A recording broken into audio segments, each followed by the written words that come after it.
Porque en muchas partes la ley divina ordena que no solo se debe evitar a los brujos, sino que también tienen que ser ejecutados. Este es un fragmento de uno de los libros más aterradores, más infames y más peligrosos jamás escrito, el Malleus Maleficarum. Todo inicia en Europa, en el siglo XV. Las sombras de la peste negra aún cubren el continente. La guerra y la crisis religiosa han convertido a la población en un mar de desesperación. Las tensiones entre la Iglesia y las crecientes ideas humanistas amenazan el orden establecido. En este clima de incertidumbre, el miedo se convierte en la herramienta más poderosa de control. Y así es como nace este libro, el Malleus Maleficarum, o el Martillo de las Brujas. Un texto que, disfrazado de tratado inquisitorial, desató una de las persecuciones más cruentas de la historia. Pero, ¿qué había realmente detrás de este libro? ¿Por qué fue aceptado como verdad absoluta durante siglos? Y lo más importante, ¿cómo logró convertirse en el manual definitivo de la casa de brujas? Detrás del Malleus Maleficarum está la figura de Heinrich Kramer, un fraile dominico cuya obsesión por la brujería lo llevó a ser un inquisidor despiadado. Convencido de que el diablo caminaba entre los hombres, Kramer se dedicó a perseguir y condenar a las mujeres, a quienes consideraba no solo inferiores, sino malas por naturaleza. Sin embargo, no todos compartían su fanatismo.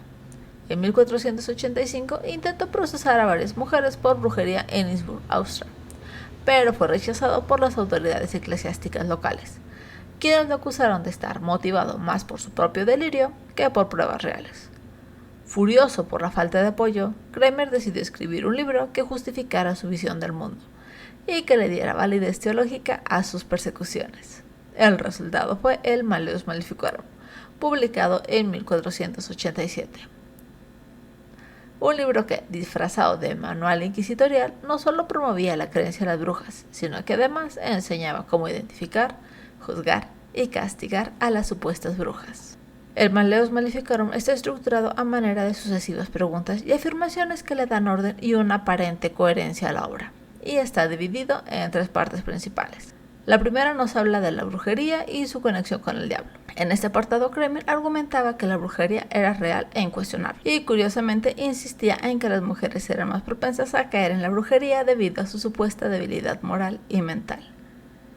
Si investigamos, vemos que casi todos los reinos del mundo han sido derribados por mujeres.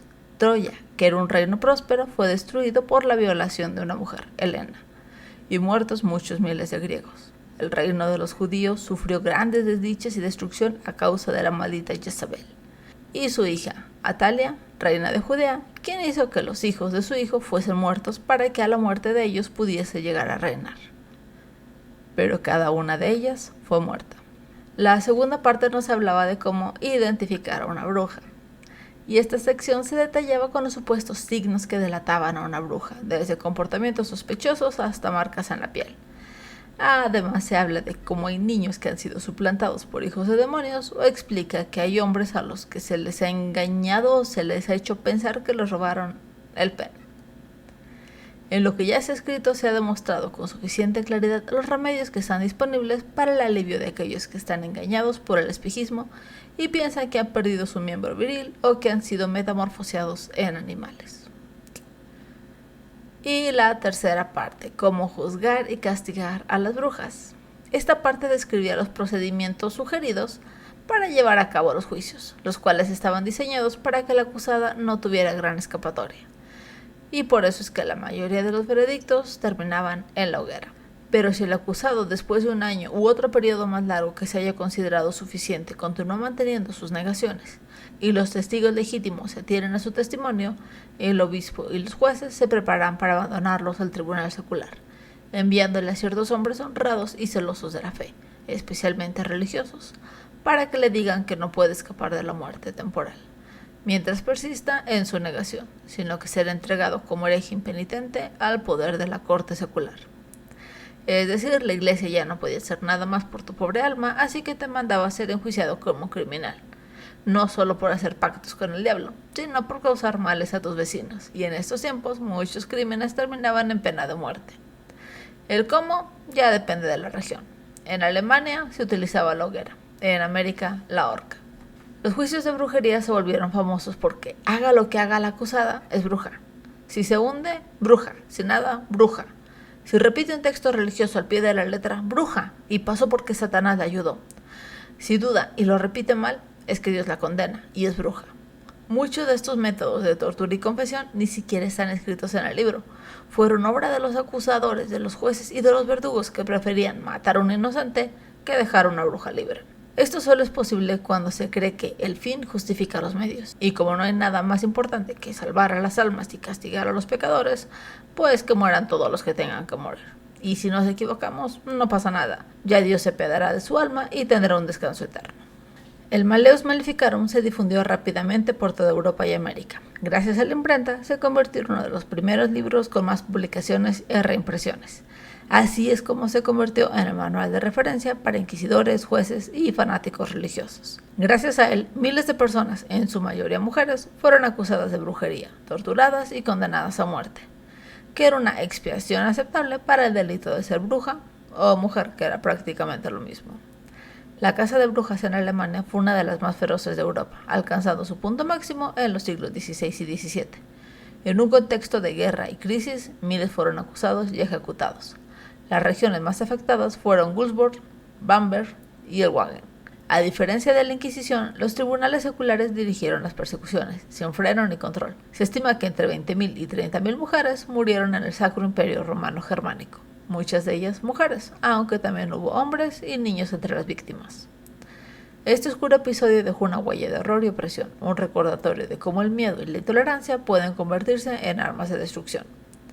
En América tenemos el referente de los famosos juicios de Salem. Este episodio es importante por el daño que logró en esta pequeña población en poco más de un año. Los juicios de Salem, ocurridos entre 1692 y 1693 en la colonia de Massachusetts, fueron una serie de procesos judiciales que resultaron en la ejecución de 20 personas acusadas de brujería. Todo comenzó en febrero de 1692, cuando Betty Parrish, la hija del reverendo Samuel Parrish, y su prima Abigail Williams comenzaron a exhibir comportamientos extraños, como convulsiones y gritos. Los niños acusaron a Tituba, la esclava de la casa de los Parrish, junto con Sarah Wood y Sarah Osborne, de haberlas embrujado. Las acusaciones se multiplicaron rápidamente, y pronto muchas personas fueron arrestadas y acusadas de brujería. La histeria colectiva y el miedo a la brujería se extendieron por toda la región. Los juicios se llevaron a cabo en un clima de histeria y paranoia. Las pruebas se basaban en pruebas espectrales, como testimonios de visiones o alucinaciones. Durante estos meses se juzgó a 144 personas. 19 fueron ejecutados por ahorcamiento y una persona, Guy Scory, murió aplastado por piedras al negarse a declarar. Además, al menos 5 personas murieron en prisión esperando juicio. Y aunque en números y en impacto no se compara con lo que pasó en Alemania en 2 siglos, recordemos que este fue un año y medio para un pequeño pueblo, que lo dejó francamente diezmado. Jamás se presentó una prueba que pudiera ser considerada mágica. Jamás se obtuvo un testimonio confiable. Jamás se tuvo la certeza de que alguien practicaba la brujería de la manera demoníaca y malévola que el libro suponía. Porque las pruebas no importan cuando el fanatismo te ha convencido con anterioridad. Cuando el miedo nos ciega, perdemos la capacidad de reflexión. Cuando queremos creer, nada más importa. Ni siquiera la vida de otro ser humano. Es necesario decirlo, la Iglesia Católica jamás promovió la caza de brujas de esta manera tan despiadada y se pronunció en contra de los métodos de tortura como forma de lograr confesiones. Por mucho que se promueva que el Papa es el enviado y el representante de Dios en la tierra, basta con recordar que es humano, que nuestro Dios es diferente, pero es el correcto y listo, podemos seguir con nuestras creencias y prejuicios. Con el paso del tiempo, la brujería dejó de ser vista como una amenaza real. La llegada de la Ilustración en el siglo XVIII, junto con el desarrollo del pensamiento científico, debilitó las creencias en la brujería y las casas de bruja comenzaron a desaparecer.